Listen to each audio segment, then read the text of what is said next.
Have you ever felt like life and business are just one chaotic chess game, and you're playing without knowing the rules?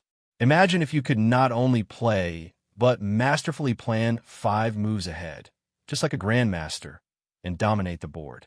Welcome to your next 5 moves by Patrick Bet-David.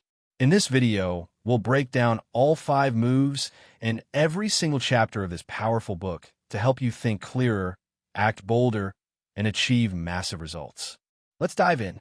Before your first move, Patrick starts with a powerful message. Business is like war, and the winners aren't just fighters. They're strategic thinkers. Thinking 5 moves ahead begins with knowing who you are, where you're going, and what battles you want to fight. This book is your playbook to become that strategist. Move 1. Master knowing yourself. Chapter 1. Who do you want to be? Everything begins with radical self-awareness. Patrick Bet-David reminds us that if you don't define who you want to become, someone else, or the randomness of life, will decide it for you. He insists that you take full responsibility for your identity and future. You need to establish your non-negotiables, the principles, behaviors, and lines you refuse to cross, and construct a vision of yourself so compelling it pulls you forward even during adversity. Patrick illustrates with vivid examples from his own life. Growing up poor and aimless, he chose to redefine himself and live into his vision of success long before it materialized. He challenges you to examine your motives deeply. Is it power, autonomy, respect, legacy, or contribution that fuels you? What kind of legacy do you wish to leave behind? He emphasizes the idea of future truth, which means acting today as though the future you're striving toward is already a reality. Like IBM's founder who treated his fledgling company as if it were already great, you too must carry yourself with the confidence and mindset of the person you intend to become. Visualize your future self and start behaving as them today. Chapter 2. Study the most important product. You. You are your most valuable asset and your most critical project. Patrick explains that your growth starts when you look in the mirror and commit to upgrading yourself in every dimension, mentally, physically, emotionally, and spiritually. He urges you to study your personality, habits, and patterns. What are your real strengths? What do you undermine yourself? What do people really see when they encounter you? He recounts the story of his friend Sean, who kept switching jobs because he never paused to reflect on what he truly wanted. Only when Sean acknowledged that family stability mattered more to him than wealth did he find peace and success. Patrick warns that many chase after goals that society or someone else planted in them, and then wonder why they're miserable. Misalignment between your values and your actions often shows up as envy, frustration, and burnout. To fix this, do a deep self-audit. Identify what drives you most: mastery, freedom, creativity, impact, and set goals aligned with that inner drive. You become magnetic and effective when your goals reflect your authentic self. Chapter 3. Your path to creating wealth. Intrapreneur or entrepreneur. Here, Patrick tackles the myth that entrepreneurship is the only path to wealth and fulfillment. Not everyone thrives amid the chaos, risk, and relentless uncertainty of building a business. Some excel as intrapreneurs, employees who act like owners within a company, innovating, taking initiative, and driving results while benefiting from the support and structure of an established organization. He explains that both paths, entrepreneur and intrapreneur, require clarity about what you're willing to sacrifice and what lifestyle you aspire to. Entrepreneurs often face sleepless nights, high financial risk, rejection, and long hours, but reap the rewards of autonomy and upside. Intrapreneurs also create value, but can focus more narrowly on their strengths without carrying the full weight of risk. Patrick advises you to analyze your tolerance for risk, your need for control, and your desire for structure versus freedom before choosing your path. Move 2. Master the ability to reason. Chapter 4. The incredible power of processing issues.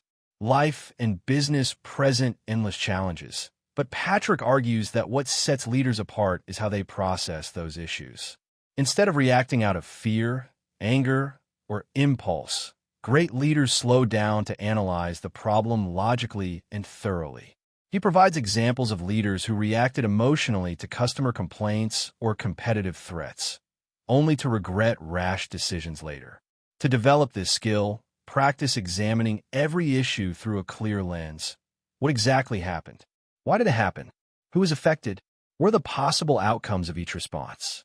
He encourages leaders to embrace second and third-order thinking, anticipating not just the immediate consequences of a decision, but the ripple effects. This deliberate, calm approach gives you an edge because you make decisions based on strategy rather than ego. Chapter 5. How to Solve 4X, a methodology for effective decision-making. Here, Patrick offers a powerful framework for making tough decisions. First, define the true problem clearly, because often the issue you see is just a symptom of something deeper. Next, brainstorm all potential solutions without judgment. Then, carefully weigh the risks and benefits of each option while considering long-term consequences. Finally, commit fully to the best course of action and execute decisively. Patrick emphasizes that great decisions rarely have clear, perfect answers. They exist in shades of gray, and your ability to act confidently in ambiguity is a hallmark of leadership. This method allows you to avoid paralysis or impulsive, emotion-driven choices. Move 3. Master building the right team. Chapter 6. The myth of the solopreneur. How to build your team. Patrick demolishes the romantic notion of the lone visionary who achieves greatness by themselves. Even the most brilliant minds rely on teams to realize their ambitions. He explains how to attract and build a team of people who complement your weaknesses, bring unique perspectives, and share your commitment to the mission. Delegation is crucial, but so is knowing what to delegate and to whom. Patrick stresses the importance of creating a structure where team members feel ownership of their roles. You can only scale as far as your ability to build trust and inspire others. Chapter 7. Create a principles-based culture. Culture acts as the invisible force that drives your organization forward or tears it apart. Patrick emphasizes that strong culture doesn't happen by accident. It is designed and cultivated intentionally. Start by defining your company's core principles. These are the values that dictate acceptable behavior and guide decision-making at every level. Then enforce those principles consistently. A strong, principle-based culture attracts people who resonate with your vision, repels those who don't belong, and fosters a sense of pride and belonging. It also provides clarity in times of crisis because everyone understands what the organization stands for and what is expected of them. Chapter 8. Trust equals speed, the power of reliability. Trust is the ultimate accelerator. Patrick illustrates that in environments where trust is high, decisions happen faster, conflicts are fewer, and execution is smoother. Conversely, in low-trust environments, everything slows down because people second-guess each other, double-check everything, and waste time on politics. He advises you to build trust by consistently keeping your word, demonstrating integrity, and showing competence. When your team trusts you and each other, you reduce friction and unlock peak performance. A high-trust culture saves time and energy and enables you to move boldly without unnecessary drag. Move 4. Master strategy to scale. Chapter 9. Scaling for exponential growth. Growth is not just the result of hard work. It is the result of strategic, intentional planning. Patrick explains that most businesses plateau because they never build the infrastructure and mindset necessary for exponential growth. He describes the 4 stages of a business journey. Formulation, where you're discovering your product, audience, and niche. Survival, when you're struggling just to pay the bills and keep operations afloat. Momentum, when you're gaining traction and achieving consistent wins. And plateau, where the danger of complacency creeps in, and without reinvention, stagnation sets in. Scaling requires you to anticipate these stages and build systems, processes, and leadership structures before you desperately need them. Patrick stresses that you cannot scale on passion and energy alone. You must create predictable systems that others can operate without your constant oversight. As you grow, You'll face entirely new challenges.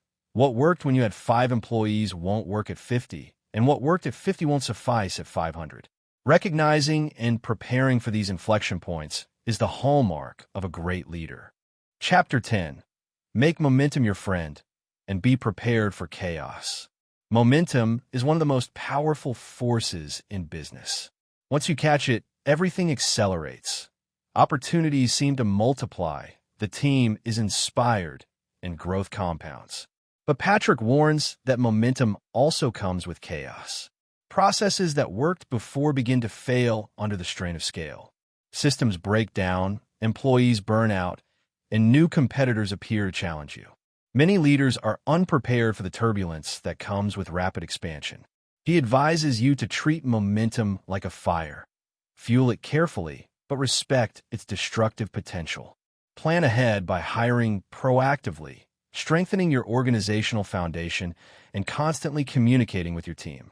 Keep their energy and focus aligned with the mission so that momentum doesn't dissipate. The key is to ride the wave without losing control of your direction. Chapter 11. Moneyball. Designing systems to track your business. Patrick borrows from the famous Moneyball story, where baseball managers use data to build winning teams, to argue that every business needs robust, data-driven systems. Without accurate data, you're essentially flying blind. Too many businesses rely on intuition or scattered anecdotal evidence rather than hard numbers.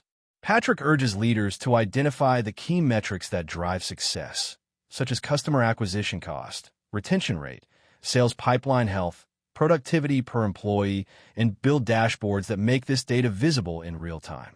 Tracking these metrics lets you pinpoint inefficiencies, fix problems early, and make better decisions faster. Systems and data also reduce your company's dependence on you personally. Instead of constantly reacting to problems, you can build a business that runs predictably and profitably on systems and clear performance indicators. Chapter 12. Stay paranoid. The Grandmaster never lets his guard down. Complacency is the silent killer of businesses. Even at the height of success, someone is always plotting to dethrone you. Patrick emphasizes the importance of maintaining a healthy paranoia, not fear, but awareness. You must constantly scan the competitive landscape for threats and new opportunities. He shares stories of once dominant companies that were toppled because they believed they were untouchable. Staying vigilant means staying humble, learning from others, and challenging your own assumptions. The best leaders keep innovating, improving, and preparing for disruption even when everything appears to be going well. The Grandmaster in chess never assumes victory until the checkmate is complete. Move 5. Master Power Plays. Chapter 13. How to beat Goliath and control the narrative. You don't need to be the biggest or richest company to win. You need to be the smartest and most strategic. Patrick explains how underdogs can defeat giants by redefining the playing field and controlling their story. Craft a unique narrative that sets you apart and resonates with your audience. Use social media and personal branding to communicate your message directly, bypassing traditional gatekeepers. Rather than attacking your competitor where they're strongest, find gaps in their armor and attack where they are weakest. Make your company synonymous with something distinctive, so people choose you not because you're cheaper or bigger, but because you're different and better in a way that matters to them. Chapter 14. Study Mobsters. How to sell, negotiate, and influence. Patrick draws fascinating parallels between mobsters and business leaders, not because of their criminality, but because of their mastery of psychology and influence. Mobsters understand loyalty, power dynamics, and how to command respect. They listen more than they speak, they observe carefully, and they know when to press and when to pull back. In business, these skills translate into stronger negotiations, more effective sales, and deeper relationships. Patrick encourages you to study human behavior, learn to read emotions and motivations, and master the art of persuasion. Influence isn't about manipulation. It's about understanding what others value and aligning your goals with theirs. Those who wield influence skillfully build strong alliances and achieve more than those who rely on brute force alone. Chapter 15. Cultivate your power and stay battle-tested. Power is not something you achieve once and then keep forever. It is something you must continuously cultivate and defend. Patrick explains that power is like a muscle. If you stop exercising it, it atrophies. To remain powerful, you must keep testing yourself in competitive situations, staying sharp and relevant. Surround yourself with strong, driven people who challenge you to improve. Never rest on your laurels. Keep learning, evolving, and taking calculated risks. Build a reputation that commands respect and opens doors. True power comes not from dominating others, but from becoming someone people cannot ignore. Someone who creates value, leads with integrity, and continues to grow despite setbacks. You now have the tools to master the art of strategy and think 5 moves ahead. But knowing is not enough. You must act. List your next 5 moves and execute them in the right sequence. Remember, the Grandmasters win because they plan further ahead than anyone else.